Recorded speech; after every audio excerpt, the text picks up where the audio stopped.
So like Mobb Deep said, there ain't no such thing as halfway hoes. Get a menu.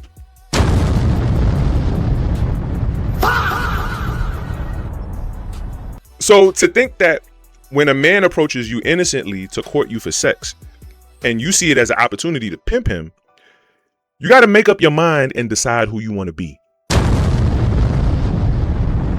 Make up your mind, or else he'll decide it for you.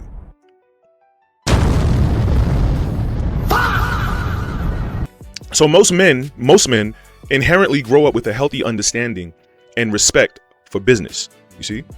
So when a man approaches you humbly and innocently, you know what I'm saying, from a romantic angle, and then you begin to bargain and haggle with him over your vagina, you begin to bargain and haggle with him over sex, you're now stepping into his arena. You're stepping into what he's been groomed for since he was a little boy. You see what I mean? And then you're forcing him to switch brains. You're forcing him to switch brains. You're forcing him to switch brains because now you're playing his game. So you can't go into dating defensively. Like that makes that makes no sense. None. So it's a little counterintuitive, you know what I'm saying? But for those fatherless women, especially the fatherless black women, being as that they don't inherently trust men, they inherently don't trust men. Men and masculinity are typically foreign to them.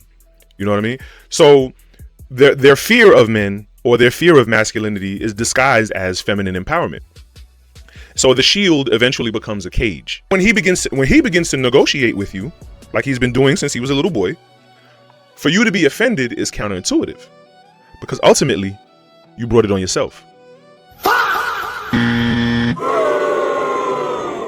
So when you come at him with a price, when you negotiate and barter with him, this is what you're doing the opposite of what you set out to do. You know what I'm saying? It's counterintuitive. So ultimately, he didn't cheapen you by negotiating with you. He only matched energy. Rack him up. So it didn't really surprise me, but it very much woke me up. It very much made me look at dating differently, and it made me look at women differently. You know what I mean? Because it's like, oh, this what y'all been on. Okay. You know what I'm saying? Like, it red pilled me. You know what I'm saying?